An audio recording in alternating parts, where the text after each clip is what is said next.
आई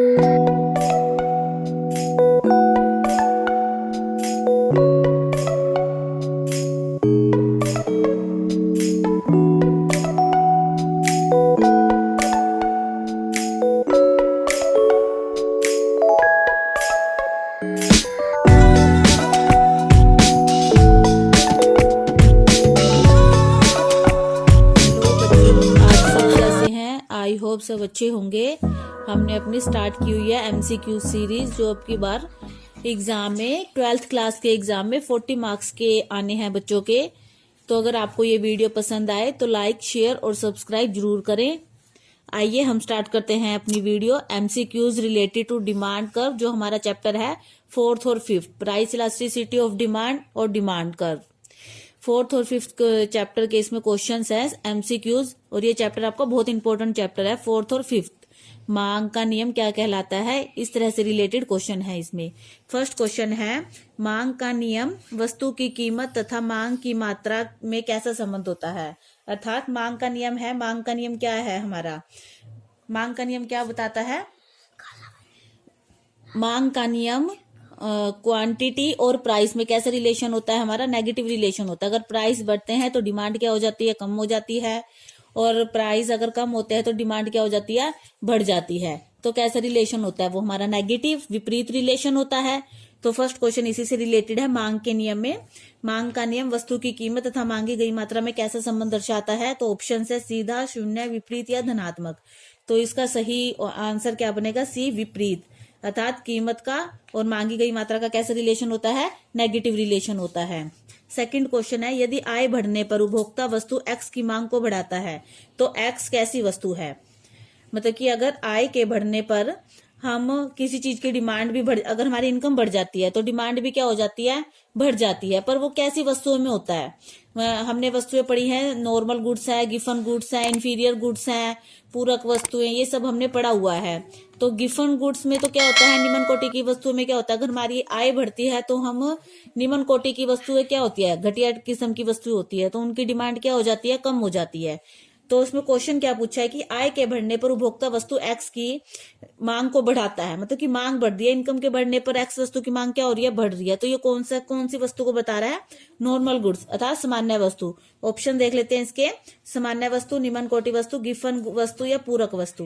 तो इसका आंसर क्या है, सामान्य वस्तु, सामान्य वस्तु। थर्ड क्वेश्चन है, निम्न कोटि वस्तु की मांग आय के बढ़ने पर, निम्न कोटि वस्तु की मांग आय के बढ़ने पर कम हो जाएगी, बढ़ जाएगी या समान रहेगी, या इनमें से कोई नहीं। अर्थात निम्न कोटि की वस्तु कौन सी होती है, घटिया वस्तु। अगर इनकम बढ़ जाती है तो हमारी डिमांड क्या हो जाती है, उसकी कम हो जाती है। तो निम्न कोटि वस्तु की डिमांड क्या हो जाती है, कम हो जाएगी। जब हमारी इनकम बढ़ जाती है तो घटिया वस्तु की डिमांड क्या हो जाती है, कम हो जाती है। तो ऑप्शन क इसका आएगा, कम हो जाएगी। नेक्स्ट क्वेश्चन है, मांग वक्र में संकुचन कब होता है। अर्थात हमने मांग वक्र में विस्तार और संकुचन पढ़ा है, कीमत के बढ़ने पर, कीमत के घटने पर, आय के बढ़ने पर और आय के घटने पर। मांग वक्र में संकुचन, संकुचन का मतलब कमी। तो कब कमी होती है, जब उसकी कीमत बढ़ जाती है। कीमत के बढ़ने पर मांग में क्या होता है, संकुचन होता है, और कीमत के कम होने पर मांग में क्या होता है, विस्तार होता है। तो इसका ऑप्शन 1 क, कीमत के बढ़ने पर। नेक्स्ट क्वेश्चन है, वे वस्तुएं जिनका आय प्रभाव ऋणात्मक होता है कौन सी वस्तुएं कहलाती है। आय प्रभाव ऋणात्मक होता है, भी हमने ऊपर पढ़ा है कि अगर हमारी मांग बढ़ जाती है तो नॉर्मल गुड्स की मांग तो बढ़ जाती है और निम्न कोटि की वस्तुओं की मांग क्या हो जाती है, कम हो जाती है। तो इसमें क्या पूछा, आय प्रभाव ऋणात्मक होता है। तो आय प्रभाव ऋणात्मक मतलब कि इनकम तो हमारी बढ़ रही है और डिमांड क्या हो रही है, कम। तो कौन सी वस्तु में होती है, वो निम्न कोटि की वस्तु है। तो ऑप्शन ख इसका सही रहेगा, निम्न कोटि की वस्तुएं। हमारा नेक्स्ट क्वेश्चन है, वस्तुओं का मांग वक्र धनात्मक ढाल वाला होता है। अर्थात वस्तुओं का मांग वक्र अर्थात कीमत प्रभाव क्या होता है, इसमें गिफन वस्तुओं का कीमत प्रभाव धनात्मक होता है और आय प्रभाव क्या होता है, ऋणात्मक होता है।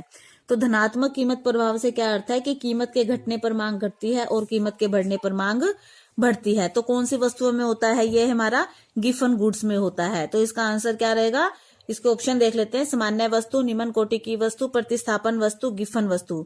तो ऑप्शन ख इसका आंसर रहेगा, 4th नंबर का, गिफन वस्तुओं में। गिफन वस्तुओं में कीमत प्रभाव होता है वो धनात्मक ढाल वाला होता है, धनात्मक होता है। नेक्स्ट क्वेश्चन है, वस्तु एक्स की कीमत के बढ़ने पर यदि वाई की मांग कम हो जाती है, मतलब कि एक्स की कीमत के बढ़ने पर वाई की मांग कम हो जाती है, तो एक्स और वाई कैसी वस्तु है? ऑप्शन देख लेते हैं, प्रतिस्थापन वस्तु, पूरक वस्तु, सामान्य वस्तु या निम्न कोटि की वस्तुएं।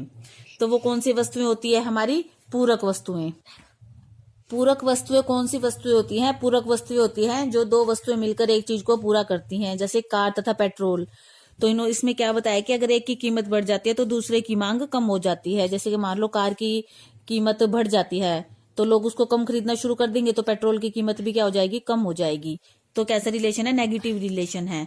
नेक्स्ट क्वेश्चन है, आय के बढ़ने पर मांग वक्र, आय बढ़ती है तो मांग वक्र पर क्या इफेक्ट पड़ता है? ऑप्शंस देख लेते हैं, दाईं ओर खिसकता है, बाईं ओर खिसकता है, मांग में विस्तार होता है या मांग में संकुचन होता है। आय बढ़ेगी तो हमारी नॉर्मल गुड्स से रिलेटेड है ये, नॉर्मल गुड्स की डिमांड भी क्या हो जाती है? बढ़ जाती है, तो मांग में विस्तार होगा। ऑप्शन सी इसका सही है, मांग में विस्तार होगा। नेक्स्ट क्वेश्चन है, मांग की कीमत लोच, मांग की कीमत लोच का क्या फॉर्मूला है? कीमत में जो हमारा 5th चैप्टर है इससे रिलेटेड है, कीमत में प्रतिशत परिवर्तन तथा मांगी गई मात्रा में प्रतिशत परिवर्तन। इसका क्या, इसके ऑप्शंस देख लेते हैं। फर्स्ट ऑप्शन है पी अपॉन में Q multiply delta Q upon में डेल्टा पी। सेकंड ऑप्शन है क्यू अपॉन में P multiply delta P upon में डेल्टा क्यू। थर्ड ऑप्शन है पी अपॉन में Q multiply Q one upon में P one. Fourth option है P upon में Q multiply delta Q upon में delta P. तो इसका फॉर्मूला आप सबको पता है, फोर्थ नंबर वाला है, फोर्थ ऑप्शन होगा मांग की कीमत लोच। ये इसका फॉर्मूला है पी अपॉन में Q multiply delta Q upon में डेल्टा पी। नेक्स्ट क्वेश्चन है, बेलोचदार मांग वक्र का क्या अर्थ होता है? बेलोचदार मांग का क्या अर्थ है? तो बेलोचदार मांग और लोचदार मांग में, बेलोचदार मांग और लोचदार मांग में क्या डिफरेंस होता है कि जब किसी वस्तु की मांग को लोचदार मांग माना जाता है जब मांग की लोच इकाई से अधिक हो।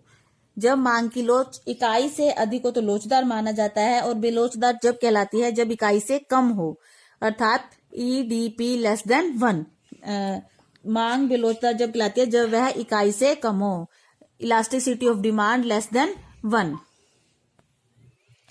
नेक्स्ट क्वेश्चन है, मांग की कीमत लोच जब इकाई के बराबर हो तो मांग वक्र का आकार कैसा होता है? अर्थात हर पॉइंट पर कीमत लोच क्या होती है? इकाई के बराबर होती है। तो रेक्टेंगुलर हाइपरबोला, ये हम करेंगे जब मांग वाला चैप्टर करेंगे तो रेक्टेंगुलर हाइपरबोला था। तो इसके ऑप्शंस देख लेते हैं, क सीधी रेखा, ख क्षैतिज रेखा, ग आयताकार अति परिवर्लय, घ तिरछी रेखा। तो ऑप्शन सी इसका आंसर रहेगा, ग आयताकार अति परवलय, अर्थात इसको इंग्लिश में कहते हैं रेक्टेंगुलर हाइपरबोला। रेक्टेंगुलर हाइपरबोला में क्या होता है? मांग वक्र पर कोई भी बिंदु होता है, चाहे उसकी कीमत में वृद्धि हो चाहे कीमत में कमी हो, कुल वह हमारा क्या समान रहता है? अर्थात ED elasticity of demand is equal to में 1 रहती है किसी भी पॉइंट पर। तो नेक्स्ट क्वेश्चन है, एक सीधी रेखा नीचे की ओर ढाल वाले मांग वक्र के मध्य बिंदु पर मांग की लोच होती है। एक सीधी रेखा है हमारी मांग की लोच, तो उसके मध्य बिंदु पर मांग की लोच कैसी होती है? मांग 0, अनंत, 1 या 1 से कम। तो मध्य बिंदु पर क्या होती है? वो 1 होती है। ऑप्शन सी इसका सही है। 0 कीमत पर मांग की लोच कितनी होती है? 0 कीमत पर मांग की लोच कितनी होती है? 0 होती है, अनंत होती है, इकाई होती है या इकाई से कम होती है? ऑप्शन बी ख अनंत होती है। जब हमारी कीमत 0 होती है तो मांग की लोच क्या होती है? हमारी अनंत, इन्फिनिटिव होती है। दवाइयों की मांग बेलोचदार होती है, तो उन्होंने पूछा कि दवाइयों की मांग बेलोचदार होती है, किस वजह से होती है? ऑप्शन देख लेते हैं, यह अनिवार्य वस्तु है, इसका उपभोग स्थगित नहीं हो सकता, इसका प्रतिस्थापन वस्तु उपलब्ध नहीं है, उपरोक्त सभी। तो मतलब कि यह अनिवार्य भी है, दवाइयों की मांग होती है और इसका कोई अल्टरनेट भी नहीं होता, और ना ही इसको ये नहीं है कि आज हमको बीमारी है तो हम इसकी दवाई को 2-3 साल के बाद यूज करेंगे, तो इसको स्थगित भी, भविष्य के लिए स्थगित भी नहीं कर सकते। तो उपरोक्त सभी, इसलिए दवाइयों की मांग क्या होती है? बेलोचदार होती है। बेलोचदार का क्या अर्थ होता है? बेलोचदार जिसमें कीमत में परिवर्तन होने पर मांग में परिवर्तन नहीं होता। बेलोचदार का क्या अर्थ होता है कि जब हमारी कीमत में परिवर्तन होता है तो मांग में कोई परिवर्तन नहीं होता। तो क्योंकि दवाइयों की मांग क्या है, हमारी नेसेसरी है, कीमत चाहे इसकी कम हो चाहे ज्यादा हो, अगर किसी को जरूरी है तो वो लेनी पड़ती है। नेक्स्ट क्वेश्चन है, एक वस्तु की मांग लोच कम होगी यदि ऑप्शन, उसका प्रतिस्थापन वस्तु उपलब्ध नहीं है, उसका उपभोग स्थगित नहीं हो सकता, वह अनिवार्य वस्तु है, या उपरोक्त सभी। तो इसका क्या ऑप्शन रहेगा, उपरोक्त सभी। जब मांग वक्र, नेक्स्ट क्वेश्चन है, जब मांग वक्र OYX के समांतर होता है तो मांग की लोच कितनी होती है।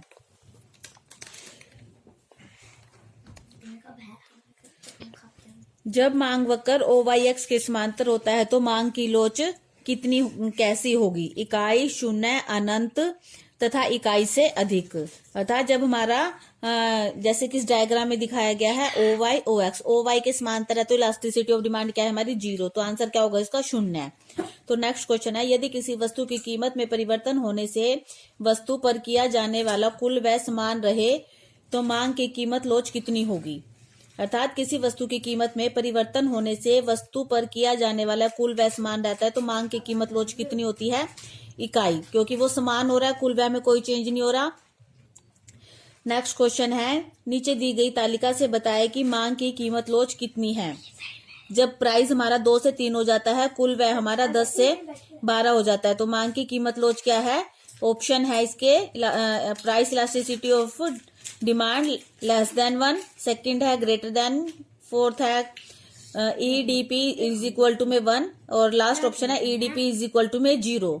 तो जब हमारा कीमत 2 से 3 हो जाती है और कुल व्यय हमारा 10 से 12 हो जाता है तो हमारी क्या रहेगी, second option E, price elasticity of demand less than 1, EDP less than 1। अर्थात जब हमारा कीमत कम होती है तो कुल व्यय भी कम हो जाता है, और कीमत बढ़ती है तो कुल व्यय भी बढ़ जाता है। ये किस में होता है, इसमें 3 ऑप्शन है हमारे, तो इकाई से कम, इकाई से ज्यादा है और इकाई के बराबर है, तो हमारा क्या ऑप्शन आएगा, इकाई से कम, EDP लेस देन 1। अगर आपको वीडियो पसंद आए तो इसे लाइक, शेयर और सब्सक्राइब जरूर करें। Thank you for watching.